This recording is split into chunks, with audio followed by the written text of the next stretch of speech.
जब आप कार्ड छपवाते हैं, जब आप शादी का विवाह का जब आप कार्ड छपवाते हैं तो उसमें जो भोजन का कार्यक्रम लिखवाते हो उसमें क्या लिखवाते हो? क्या लिखवाते हो? सुरुचि भोज लिखाते हो। सुरुचि भोज का मतलब क्या होता है? सरकार पहले जो विवाह के कार्ड में जो छपता था वो आमंत्रण नहीं लिखा होता था, पहले निमंत्रण लिखा होता था। समय के साथ आमंत्रण, आमंत्रण का मतलब जानते हो अनिल जी क्या होता है? नहीं जानते। आमंत्रण का तात्पर्य होता है बोले आना हो तो आइएगा, न आना हो तो मत आइएगा, उसे आमंत्रण कहा जाता है। लेकिन निमंत्रण किसे कहा जाता है? निमंत्रण कहा जाता है चाहे कुछ भी हो जाए आपको आना ही पड़ेगा और पूरे परिवार के साथ में। इसलिए आमंत्रण ना लिखाया जाए, उसमें निमंत्रण लिखवाया जाए। प्रेम से बोलो। बोलना क्या है व्यक्ति को ये समझ में नहीं आ पाता। आमंत्रण निमंत्रण, तो निमंत्रण निभाना। तो इसी प्रकार से सुरुचि भोज होता है। क्या भोज होता है? सुरुचि भोज। सुरुचि भोज का तात्पर्य क्या है? बोले आओ और नाक बह रही हो तो नाक भी पोंछ लो और जा करके खा लो, कोई कुछ कहने वाला नहीं। जूता चप्पल पहने हो तो भी भोजन कर लो, कोई कुछ कहने वाला नहीं। पहले समय में बारात आती थी, सुंदर जो है समधी का स्वागत होता था, सुंदर उसको बैठाया जाता था, पूजन किया जाता था, थाल ला करके उसको बड़े कहते थे ना लोग समधी आया, समधी बड़ा मान होता था, पूरा गांव बुलाता था। और अब तो भैया कहाँ के समधी है कहाँ के कौन, अब तो सीधे सीधे वो चलता है। बोले आओ तो वेलकम, हो जाओ तो वेलकम। हाँ, वही उत्तानपाद राजा ने जिस कन्या को देखा उस कन्या का नाम था सुरुचि। जो सुरुचि को देखा महाराज जाकर के कहने लगे बताओ कन्या यहाँ क्यों बैठी हो?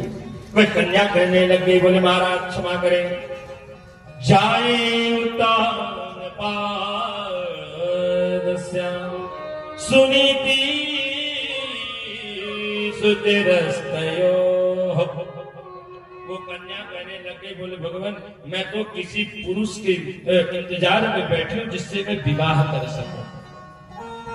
उत्तानपाद ने कहा तो क्या मैं कम हूं? अगर तुम चाहो तो मेरे साथ विवाह कर लो। नाम क्या है?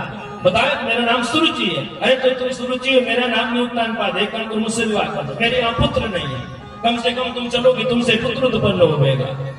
सुरुचि ने कहा बोले महाराज विवाह तो करूंगी लेकिन पहले एक बात बताओ क्या इससे पहले आपका विवाह हुआ है? उत्तानपाद ने कहा बोले हाँ हुआ है, लेकिन एक शर्त है, मैं एक ही शर्त में आपसे विवाह करूंगी, जब जाऊंगी आपके यहाँ तो मेरे सिवा वहां कोई दूसरी स्त्री नहीं रहनी चाहिए, जो वहां है उसको आपको घर से बाहर निकालना पड़ेगा।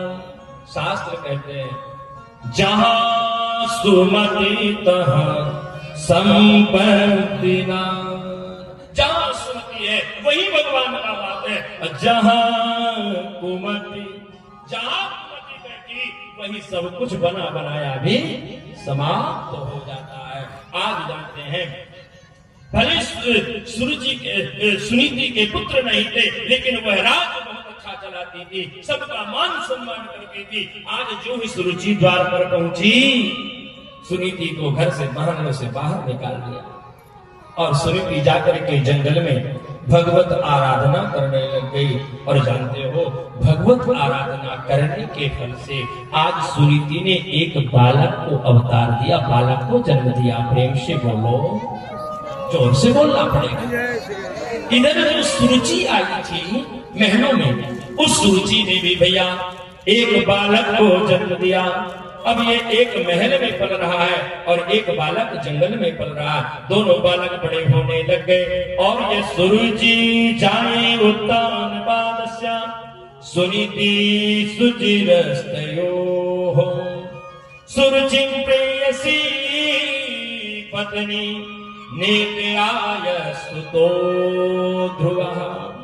शास्त्र कहते हैं सरकार कि मास्टर का बेटा कभी मास्टर नहीं बन सकता है, डॉक्टर का बेटा कभी डॉक्टर नहीं बन सकता है, इंजीनियर का बेटा कभी इंजीनियर नहीं बन सकता। क्यों? क्योंकि मास्टर दूसरे के बच्चों को तो पढ़ा लिखा करके बड़े से बड़े पद पर भेज देता है लेकिन अपने ही बच्चे को पढ़ा लिखा नहीं पाता है। ध्यान दीजिएगा, आज सुरुचि का बेटा आज महलों में रह रहा है उसका नाम पड़ा है उत्तम, और जो सुनीति का बेटा जो जंगल में रह रहा है उसका नाम पड़ा है ध्रुव।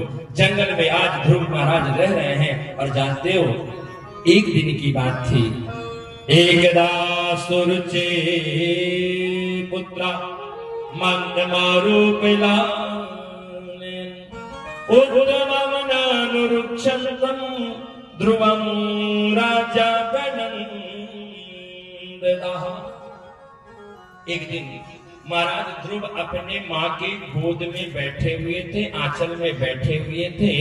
उसी समय महारानी सुनीति को महाराज उत्तानपाद की याद आ गई और महारानी सुनीति के नेत्रों से अश्रु की धारा गिर पड़ी।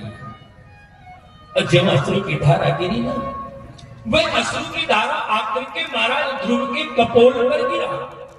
ध्रुव जी महाराज ने ऊपर देखा, बोले माँ आप रो रही हो, क्या बात है माँ? हे माँ, आज जो पूछा है, आज पिता के बारे में सुनीति ने बताया। बोले बेटा, मैं ना एक राजा की दासी हूँ और मैं यहाँ पर एक तुम्हारी माँ के आ जाने के कारण मुझे यहाँ पर रहना पड़ रहा है। ओ जितना बताया महाराज ध्रुव कहने लगे, बोले माँ मैं भी अपने पिता का दर्शन करना चाहता हूँ। और जो पिता के दर्शन करने के लिए कहा, माता सुनीति ने कह दिया, बोले बेटा जरूर जाओ, जाकर के पिता का दर्शन करो, लेकिन एक बात याद रखना, वहां एक सुरुचि माँ है, पहले जाकर के माँ को प्रणाम करना। ध्यान दीजिए, जिस आज इस सुनीति की स्थिति को देखिए, जिस माँ के, जिस सुरुचि के महल में आने के कारण सुनीति को महल से निकाल करके जंगल में जाना पड़ा, आज वो सुनीति कह रही है कि जाकर के पहले उस माँ को प्रणाम करना। दुनिया की कोई माँ होती ना तो पहले कहती कि डंडा लेके जा, और पहले उस सौत को जाकर के डंडे से पीट करके बाहर निकालना, इसके बाद वहां जाना। प्रेम से बोलो, आज भैया ध्रुव जी गए हैं, जाकर के माता सुनीति को प्रणाम किया, अपने भाई उत्तम को लाड़ प्यार किया और पिता को जब प्रणाम किया और बताया कि मैं सुनीति का पुत्र ध्रुव हूँ। आज उत्तानपाद ने सोचा, बोले मैं इसको उठा करके अपने गोद में बैठा लूं। और जो ही गोद में बैठाना चाहा मेरे भाई, उसी समय सुरुचि आई है। और सुरुचि ने आकर के, सुरुचि सिनवतो राजा से हमारी गर्विदा नूनम वेद भवान दुर्लभते मनोरथा। कह दिया, बोले ध्रुव तू अपने पिता की गोद में तब तक नहीं बैठ सकता है जब तक कि पुनर्जन्म लेकर के मेरे गर्भ से जन्म नहीं लेगा। प्रेम से बोलो, ओहो। इतना कह करके हाथ पकड़ करके ध्रुव को बाहर निकाल दिया बैलों से। और जानते हैं, आज ध्रुव जी महाराज रोते रोते रोते रोते अपनी माँ के पास में पहुंचे हैं और जाकर के आज सुनीति के गोद में धड़ाम से गिर पड़े हैं महाराज ध्रुव। आज सुनीति ने पूछ दिया, बोले बेटा बात क्या है? ध्रुव कहने लगे, बोले माँ जब मैं महल में जा रहा था तब तूने कहा था ना कि जाकर के अपने तुम्हारी माँ को प्रणाम करना, लेकिन वो प्रणाम करने के योग्य नहीं, वो तो डंडे के मारने के योग्य है माँ। ओहो, क्या हुआ बेटा? ध्रुव जी ने सारा वृत्तांत बता दिया। बोले माँ तू सपत्न्या सदुरीत विद्या स्वसंरुषादयतो यदारहि हे त्वामृसन्तं पितरं सन्नवाचा मातो जगाम मातो प्ररुदं सकामः। बोले माँ बात ये है, उस माँ ने मुझे कहा है कि जंगल में जा और जंगल में जाकर के भगवान की आराधना कर, और अगर भगवान प्रसन्न हो जाए और तुझसे वरदान मांगने को कहे तो भगवान से ये वरदान मांग लेना कि भगवान मुझे ये जो जन्म अभी सुनीति के गर्भ से दिया है इसको छोड़ करके अगला जन्म मुझे सुरुचि के गर्भ से देना, ताकि मैं पिता की गोद में बैठ सकूं। ये वरदान मांग ले, जा जंगल में। जब तक तू मेरे गर्भ से जन्म नहीं ले लेगा तब तक तू अपने पिता की गोद में नहीं बैठ पाएगा। और ये बात मानेगा।